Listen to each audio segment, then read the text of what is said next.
Haven't y'all ever wondered why bluegill and shellcracker are so abundant? No matter where you go, it could be in a ditch, a pond, a river, a lake, a stream, a creek, most anywhere, there's going to be bluegill and shellcracker, especially here in the South. Have you ever wondered why? Well, the fact of the matter is they don't just go on bed during the springtime. No, every full moon during the summer, and sometimes here in the South, all the way through about mid-fall, they'll go on bed. It depends on the water temperature. If it stays pretty warm, at least in the 75-degree area to about mid-fall, I've caught them up to mid-fall. And the reason what causes this is the full moon. Every time we have a full moon, those fish will go on bed. Best way that I know to find them is by using these right here, a good pair of shades, dunking that trolling motor down, and usually I'll go to the very back end of a cove and work myself out. And I'm going to tell you, most of the time, probably 80% of the time, there'll always be some bluegill and shellcracker at the very end of a cove coming off of the main lake. Providing that the bottom is sandy. You need a good sandy bottom. And oftentimes, leading out of the cove on secondary points, in behind secondary points, and a lot of times in front of secondary points, on the ends of them, there'll be bluegill and shellcracker beds. And don't let me leave this out. If there's boat houses in the back end of a cove, you can almost guarantee there's going to be some bluegill and shellcracker in between the boathouses. When it comes to shellcracker, I'm just talking about shellcracker in specific, I've found that I'll catch more of them by using that tiny offering like this. Make a cast, let it hit the bottom, and work it on the bottom, on the very bottom. Little bitty movements, I'm talking about that far at a time. Why? Well, because shellcracker are used to feeding off the bottom. They will come up to the surface and bust a fly off the top of it, or they will feed mid-level, mid-depth. But for the most part, shellcracker are bottom feeders because they mainly eat snails. All right, folks, let's head to the water and I'll show you a fantastic setup and an easy way to catch these fish. This is a Nico stonefly, and I have a 1/100th of an, no, that's a 1/80th of an ounce jig head in it with a size 12 hook. Just real simple. Now, as far as line, I have this reel loaded with 2-pound test high-vis vicious line, and today or this evening it's a perfect situation. I mean, I can see the line. These fish are not line shy, and usually their bite's going to be very soft. It's going to be and that's it. Softer than a crappie even. So that's why I'm using, and the 2-pound test line is so I can get a long cast and to have fun.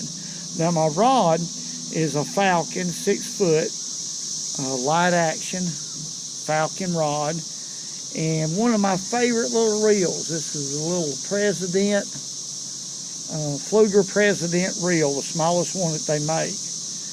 And I always tie a Palomar knot in 2-pound test line to get my maximum strength out of my line. A Palomar knot is, I believe, the strongest knot you can tie, in my opinion, or one of the strongest. Now I'm specifically targeting shellcracker. I'm going to tell you, I've caught a lot of shellcracker by working this bait on the bottom for the most part.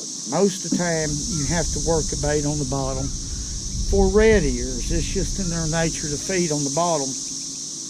But sometimes they're active enough to come on up in the water column. But usually they're a bottom feeder. Here's the bait, folks. I told y'all it was a Nico stonefly. It's a small bait, 0.7 inches long. Now I prefer the smaller baits when I'm fishing for these fish. There's no doubt. The smaller the bait, the better off you are. And this color right here is green pumpkin. And I have another one that's a little bit darker than green pumpkin. We may try that. But let's get in here and see if we can catch one. Now, as far as the water temperature goes, it's 80 degrees on top. And the full moon was last night. So these fish is on bed pretty doggone heavy. Let's make a cast right here. Okay, when it hits the bottom, I'm just going to move it a couple inches, let it sit there. Couple inches, let it sit there. That's deadly for shellcracker. Whether they're on bed or whatever, it don't make any difference. They feed better on the bottom. There's a fish. That's not what we want. Yeah, it is too. But look how small he is. That's a small red ear. Now he's hanging around the bed right here, not to spawn, but to eat eggs. Just like bluegill do. They're cannibalistic, even the shellcracker are this time of year. Now I see a few fish swimming around right here, and they're good ones. If we can get them to bite, and I had one bite right then and missed him. That was a pretty good shellcracker. Let's see if we can get him to bite again. Doggone it. Yep, we got it. That's the same fish. Same one right there. Now this might be a bluegill shellcracker. Come on, quit. That might be a hybrid. Let's look at this fish. It is. Now this one right here is mixed between a bluegill and a shellcracker. See, he's got a little bit of orange on his operculum gill flap, but yet he's got patterns like a bluegill, and is shaped a lot like a bluegill. But that makes for a beautiful fish. Ain't that something? That's sort of a bonus in a way, but really I catch a lot of them out here. They'll intermix a little bit. Ain't that a beautiful color fish? He's little, but let's let him go. All right, let's cast that stonefly right there. There he is too. There's another shellcracker. See how black he is, folks? Beautiful. Beautiful little red ear. Golly, they fight. Between a red ear and a, come on up here, and a bluegill, there's no comparison. These dudes right here, this dude right here can outpull a bluegill, in my opinion. But look, I'm going to stress it again, how beautiful that fish is. Ain't that? They love these stoneflies worked on the bottom. Now what they think they are, I don't know.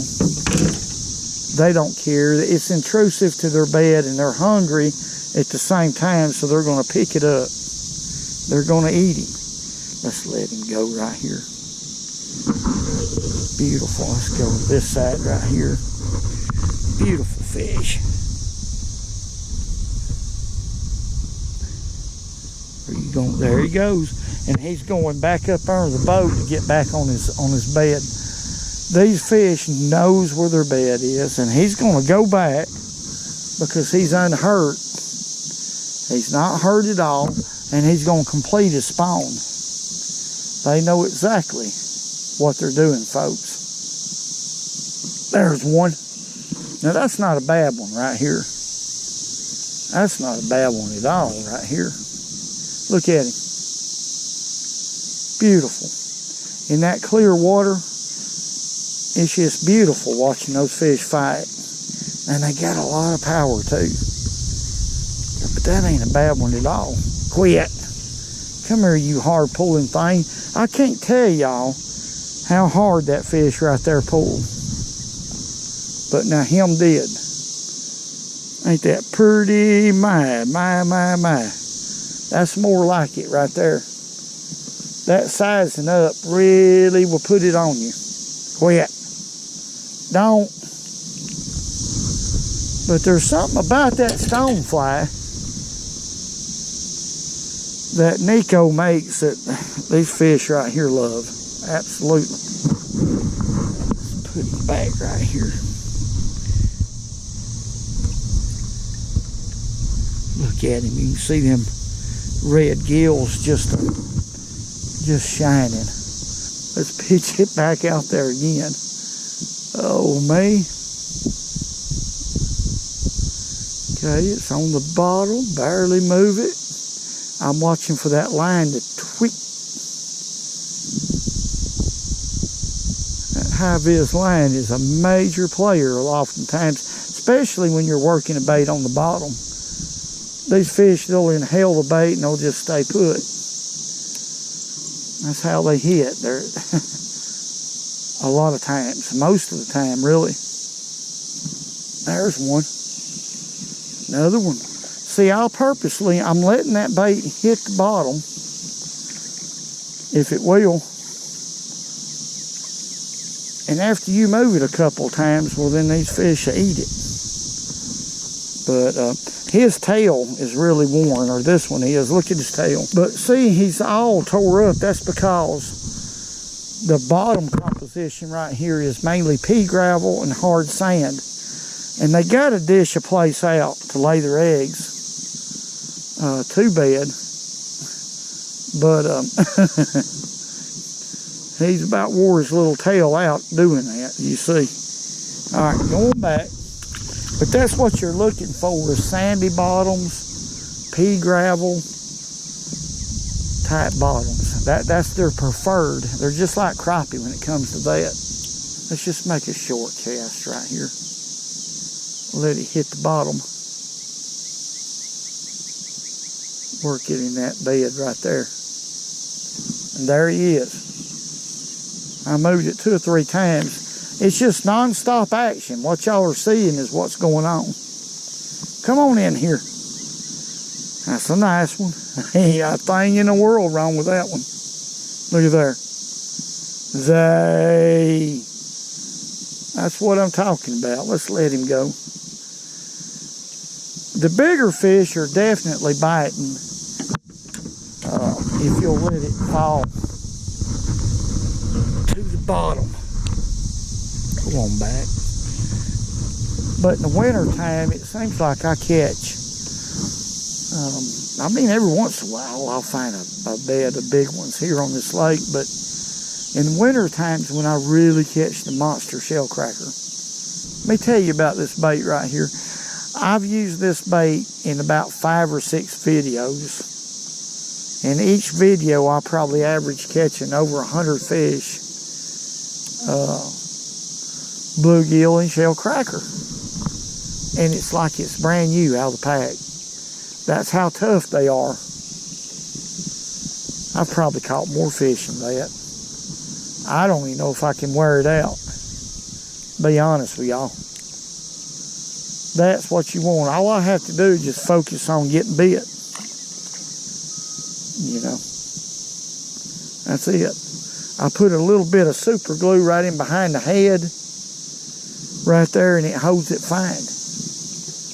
Now all I got to do is catch them. There we go. Oh my. Here's a good one. Look at there, what a pretty fish. Yeah. Wow. I set the hook and he come up to the top of the water. He's not really as big as I thought he was. But because he's so black, he looked like a giant.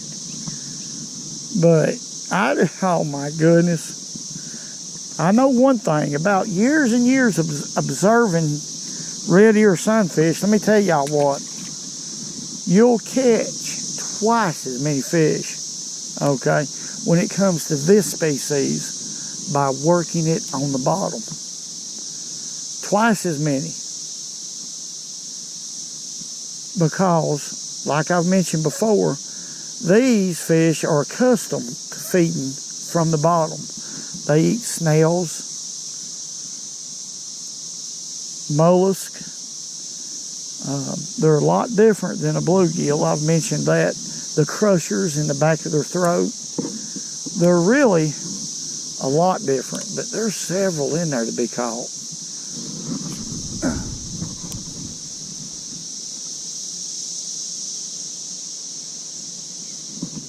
There's one. Boy, this is a nice one. That ain't a bad one at all right there.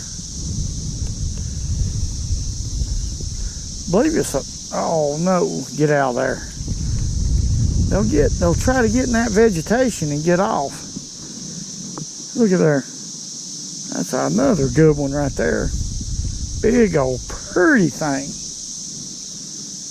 My. Get on back. We don't, oh no. You're gonna get a knot on your head. Quit. Get on back in there, knot head. I need to reposition this boat just a little bit because I'm really out of casting distance of some more fish. I need to get a little bit closer. Woo. Mash. Sergeant Houlihan. Woo. Hey, I got adrenaline. The adrenaline hit me from nowhere. Why does the adrenaline hit me from nowhere? Oh, you think you know every doggone thing. You don't know hardly nothing. All you are is a monkey-nosed booger-eating, fish-eyed fool. That's all you are, and I ain't never take you. I'm gonna take you to the bank. You call your old lady to come and get you. I'm tired of you. You don't never take a bath or nothing else either, and it's hot out here. You stink. Several more that ain't had a hook in them yet. There he is. Yep, and they're actually getting a little bit bigger. Come on in here, boy. Ain't that beautiful? Look at there, what one. They.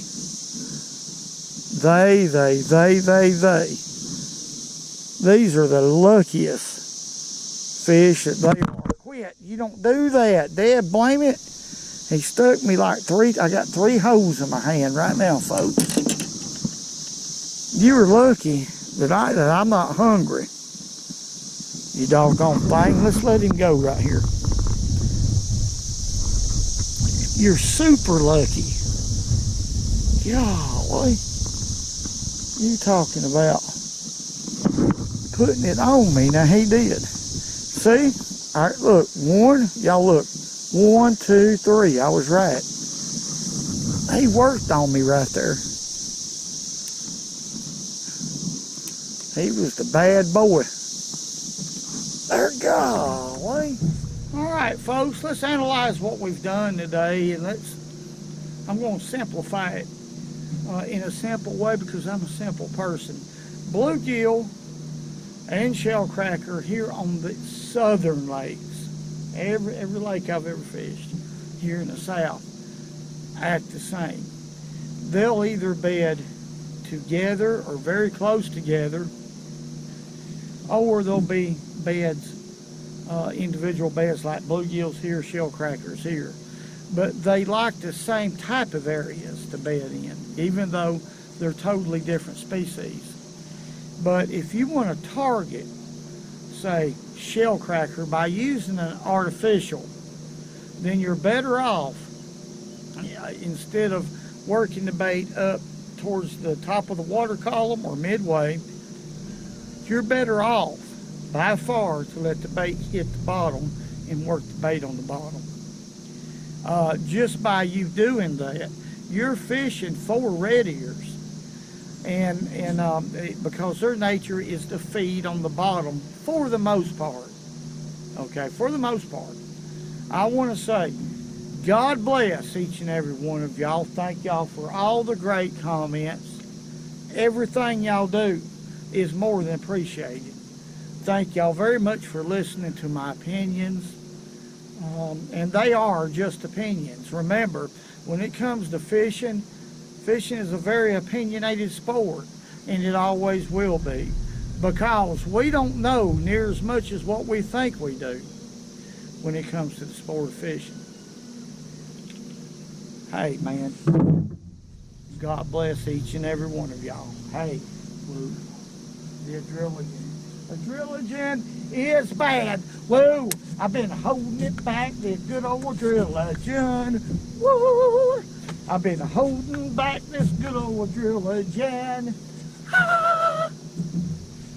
Yeah. Oh no, I went nuts. It finally happened. Ah. And remember, go fishing when you can, because it's good for you.